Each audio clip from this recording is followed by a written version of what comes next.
کہتے ہیں کہ ایک دن ایک سید زادہ حضرت نظام الدین اولیاء کی خدمت میں حاضر ہوا اور عرض کی، یا حضرت، میں ایک غریب سید زادہ ہوں اور سر پر جوان بیٹیوں کا بوجھ ہے۔ سادات گھرانے کی نسبت ہونے کی وجہ سے زکوٰۃ بھی نہیں لے سکتا۔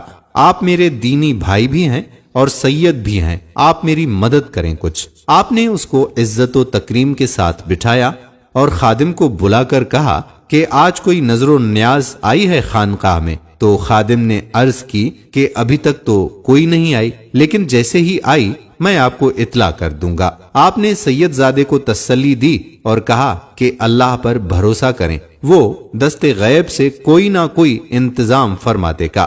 مگر 3 دن گزر گئے، کوئی نیاز نہ آئی۔ سید زادہ بھی مایوس ہو گیا کہ ایویں باتیں مشہور ہیں ان کے بارے میں، یہاں تو کوئی مدد ہی نہیں ہو سکتی میری۔ ایک دن اس نے اجازت طلب کی، واپسی کی۔ حضرت محبوب الہی کو بہت دکھ ہوا کہ مہمان خالی ہاتھ گھر سے جا رہا ہے۔ آپ نے اس کو چند پل کے لیے روکا اور اندر سے اپنے نالین لا کر دے دیے اور کہا، بھائی، اس فقیر کے پاس تمہیں دینے کے لیے اپنے ان جوتوں کے علاوہ کچھ نہیں۔ وہ سید زادہ جوتے لے کر چل پڑا اور سوچنے لگا کہ ان پرانے بوسیدہ جوتوں کا کیا کروں گا؟ حضرت نے اچھا مذاق کیا ہے میرے ساتھ۔ اب دوسری طرف کی سنیے۔ سلطان محمد تغلق کسی جنگی مہم سے واپس آ رہا تھا اور حضرت امیر خسرو، جو حضرت نظام الدین اولیاء کے خلیفہ بھی تھے، سلطان کے ساتھ تھے، اور چونکہ آپ ایک قابل قدر شاعر تھے اس لیے دربار سلطانی میں اہمیت کے حامل تھے۔ آپ نے سلطان کی شان میں قصیدہ کہا تو سلطان نے خوش ہو کر آپ کو 7 لاکھ چیتل، جو اس وقت سکہ رائج تھا، اس سے نوازا۔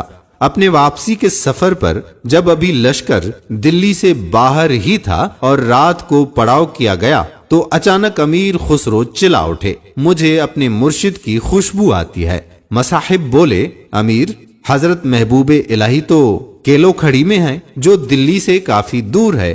مصاحب بولے، امیر، حضرت تو کافی دور ہیں تو آپ کو ان کی خوشبو کیسے آ گئی؟ مگر امیر خسرو بے قرار ہو کر باہر نکل پڑے اور خوشبو کا تعقب کرتے کرتے ایک سرائے تک جا پہنچے، جہاں ایک کمرے میں ایک شخص اپنے سر کے نیچے کچھ رکھ کر سویا ہوا تھا اور خوشبو وہاں سے آ رہی تھی۔ آپ نے اس کو جگایا اور پوچھا، تم حضرت نظام الدین کی خانقاہ سے آ رہے ہو کیا؟ تو وہ آنکھیں ملتا ہوا بولا، ہاں، میں وہاں سے آ رہا ہوں۔ آپ نے اشتیاق سے پوچھا، کیسے ہیں میرے مرشد؟ وہ شخص بولا، وہ تو ٹھیک ہیں اور میں ان کے پاس مدد کے لیے گیا تھا، مگر اور کچھ تو نہیں دیا، ہاں اپنے پرانے بوسیدہ جوتے ضرور دیے ہیں۔ یہ سنتے ہی امیر خسرو کی حالت غیر ہو گئی اور کہنے لگے، کہاں ہیں میرے مرشد کے نالین؟ تو اس نے ایک کپڑا کھول کر دکھا دیے۔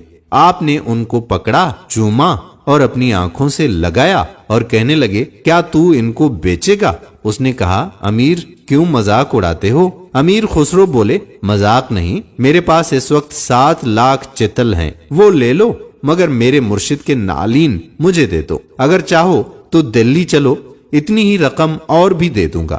7 لاکھ چتل کا سن کر وہ چکرا گیا، بولا، نہیں، بس میرا تو چند ہزار سے گزارا ہو جائے گا۔ مگر امیر خسرو نے زبردستی اس کو 7 لاکھ چیتل دے دیے اور ساتھ میں سپاہی اور تحریر دے دی تاکہ کوئی اس پر شک نہ کرے۔ اور پھر امیر خسرو اس حالت میں خانقاہ مرشد میں داخل ہوئے کہ جوتے اپنے دستار میں لپیٹ رکھے تھے اور سر پر رکھے چلے آ رہے تھے اور زاروں قطار رو رہے تھے۔ حضرت نظام الدین اولیاء نے مسکراتے ہوئے پوچھا، خسرو، ہمارے لیے کیا لائے ہو؟ امیر نے جواب دیا، سیدی، آپ کے نالین لایا ہوں، کتنے میں خریدے؟ حضرت نظام الدین اولیاء نے استفسار کیا، 7 لاکھ چیتل۔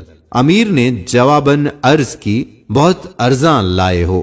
محبوب الہی مسکراتے ہوئے بولے، جی سیدی، 7 لاکھ چیتل تو بہت کم ہیں، اگر وہ سید زادہ میری جان بھی مانگتا تو جان دے کر نالین مرشد حاصل کر لیتا۔ یہ تھی ان کی اپنے مرشد سے محبت اور حضرت نظام الدین اولیاء کا مقام معرفت جس کی وجہ سے ان کو محبوب الہی کہا جاتا ہے۔ دراصل یہ واقعہ میرے ذہن میں تب آیا جب میں نے یہ شعر پڑھا، جو سر پہ رکھنے کو مل جائے نالے پاک حضور تو پھر کہیں گے ہاں تاجدار ہم بھی ہیں۔ جب حضرت نظام الدین اولیاء کے نالین کی اتنی قیمت اور وقت ہے تو میرے آقا دونوں جہانوں کے سردار حضرت محمد مصطفیٰ احمد مجتبیٰ صلی اللہ علیہ وآلہ وسلم کے نالے پاک تو شہنشاہوں کے تاجوں سے بھی برتر ہیں۔ یہ اقتباس خان آصف کی کتاب اللہ کے سفیر سے لیا گیا۔ دوستو، ہم امید کرتے ہیں کہ ہماری آج کی ویڈیو آپ کو ضرور پسند آئی ہوگی۔ آنے والی ویڈیو تک آپ کا میزبان قادر بخش کلہوڑو آپ سے اجازت چاہتا ہے۔ اللہ حافظ۔